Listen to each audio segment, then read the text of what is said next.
सुंदर प्रसंग आता है, मुझे इतना प्रिय लगता है। जगन्नाथ भगवान के एक परम भक्त हुए श्री माधव दास, बड़े विद्वान थे, बड़े ज्ञानी थे, पर रहनी सहनी करनी और स्वरूप ऐसा कि देख के आदमी को यूं समझे अरे बच्चा कोई गरीब है बेचारो, ऐसी डुल्लो है, लेकिन बड़े विद्वान थे। काशी का एक विद्वान, उसका एक ही काम था जगह जगह जाना और वहां के विद्वानों को चुनौती देना कि आओ मुझसे शास्त्रार्थ करो।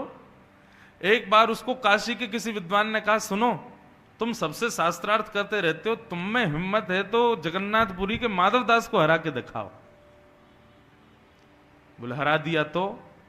बोले तुम मान जाऊंगा मैं तुमको कि तुम विद्वान हो, तुम जाओ पुरी में जाके माधव दास से शास्त्रार्थ करो, उसको हरा दो, और सुनो एक भोजपत्र में उनसे लिखवा के लाना कि वो तुमसे हार गए और नीचे उनका हस्ताक्षर हो माधव दास, तब मैं मानूंगा कि तुमने उनको हरा दिया। काशी का विद्वान पहुंच गया जगन्नाथपुरी, पूछते पूछते कहां है माधव दास, पहुंच गए उनके कक्ष में। माधव दास जी ने जैसे देखा कोई परम विद्वान आया है, तुरंत दंडवत प्रणाम किया, बोले आज मेरे भाग्य खुल गए, आप पधारे। विद्वान ने कहा देखो भैया हम तुमसे शास्त्रार्थ करने आए हैं, तुमको हराने आए हैं। माधव दास बोले शास्त्रार्थ मत करो, मैं पहले ही हार गया, मैंने स्वीकार कर ली कि मैं हार गया, नहीं नहीं नहीं शास्त्रार्थ करो हमसे। माधव दास जी बोले शास्त्रार्थ क्या करना भगवान, आप मेरी कुटिया पे पधारे हैं, मैं मान गया ना कि मैं हार गया, आप जीत गए मैं हार गया।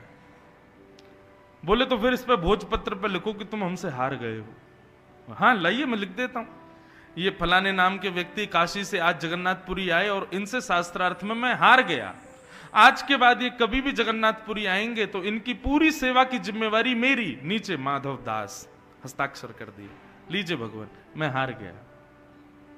काशी के विद्वान पूरी दर्शन करके चले गए काशी, और उस विद्वान जिसने चुनौती दी थी उसको जाके कहा ले हरा दिया तुम्हारे माधव दास को।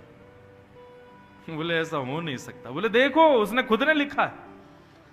जैसे पत्र खोल करके देखा, ये अमुक नाम के व्यक्ति काशी से आज जगन्नाथपुरी आए, इन्होंने आकर के शास्त्रार्थ किया और शास्त्रार्थ में मुझसे बुरी तरह हार गए, आज के बाद ये कभी भी जगन्नाथपुरी आएंगे तो मेरे को प्रणाम करेंगे, मेरी सेवा करेंगे, काशी से मेरे लिए बहुत सारी सेवा लेके आएंगे, नीचे माधव दास। अब वो जो विद्वान था वो सिर पकड़े, बोले नहीं नहीं नहीं नहीं ऐसा नहीं लिखा है, ये लिखा है कि वो मुझसे हार गए। बोले तुम खुद पढ़ो। उसने पढ़ा तो उसमें लिखा था कि ये व्यक्ति माधव दास से हार गए। रात में फिर भागे जगन्नाथपुरी, 2-3 दिन में पहुंचे, माधव दास को जाके पकड़ा, छल करते हो मेरे साथ? बोले भगवान मैंने क्या किया, क्या लिखा है पत्र में? माधव दास जी ने पत्र पढ़ा, बोले अरे लेखनी तो हमारी है लेकिन ये शब्द मेरे नहीं है, मैंने ऐसा नहीं लिखा था भगवान, ये कुछ गड़बड़ हुआ है, यहां पर किसी ने टोना टोटका किया इसके ऊपर, मैंने तो यही लिखा था कि मैं हार गया हूं। बोले भगवान बहुत बड़ी भूल हो गई मुझसे, मेरे से ही गलती हो गई होगी, आप बताओ अब क्या करना है, अब क्या करना, आप जो कहेंगे मैं करने को तैयार। बोले नहीं शास्त्रार्थ करो और हमसे हारो।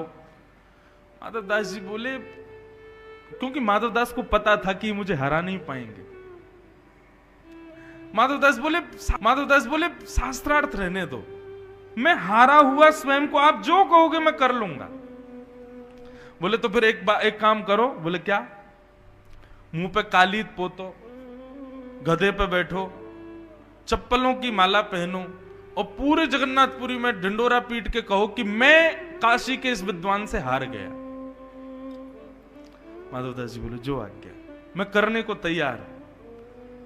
और कब करोगे? बोले बस मेरा अभी दर्शन का समय है, मैं जगन्नाथ भगवान का दर्शन कर दूं, आप गधा ले आओ, कालीद भी ले आओ और चप्पलों की माला भी बना के रख लो, मैं जैसे दर्शन करके बाहर आऊंगा माला पहना देना, कालीद पोत देना, गधे पे बैठा देना, पूरे नगर में हल्ला कर दूंगा कि मैं हार गया।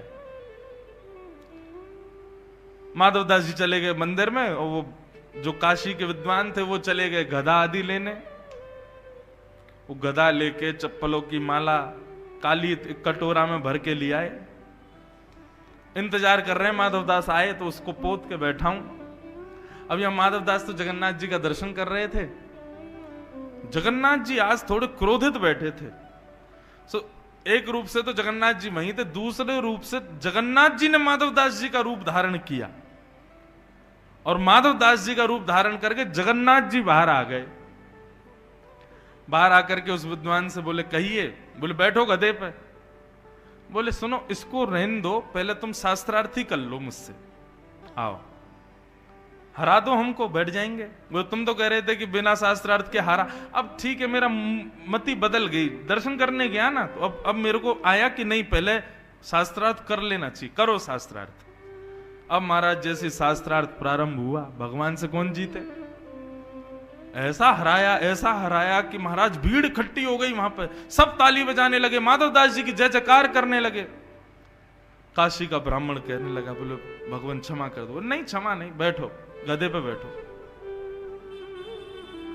विद्वान को बैठा दिया गधे पे, मुंह पे पोत दी काली, चप्पलों की माला गले में पहना दी।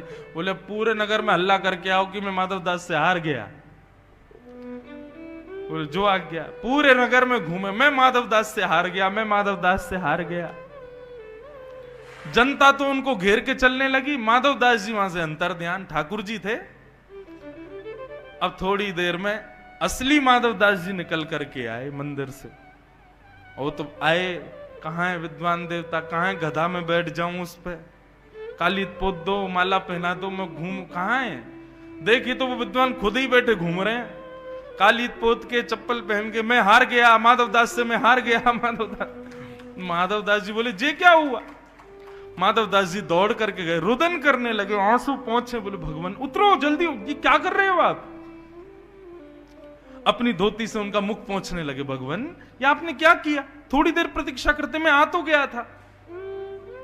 विद्वान बोले तेरे पांव पड़ू भैया, तू मुझसे दूर ही रहे, तेने मुझे बहुत बुरी तरह हराया है, तू कोई अद्भुत व्यक्ति है, तू साधारण व्यक्ति नहीं है। बोले मैंने हराया, कब। बोले शास्त्रार्थ में हरा दिया, ये इतनी पब्लिक घूम रही है और तेने ही मुझको हरा करके इस गधे पे बैठा दिया। भैया मैं तेरे सामने कुछ नहीं हूं, तू मुझे क्षमा कर। माधवदास जी बोले कुछ तो अलग हुआ है। श्री मंदिर की ओर देखा, महाप्रभु जगन्नाथ जी खड़े हुए दिखाई दिए। माधवदास जी दौड़ करके गए, भगवान ये आपने क्यों किया, एक विद्वान ब्राह्मण की इस प्रकार अवहेलना। बोले अच्छा, और जो तुम्हारी अवहेलना होती वो।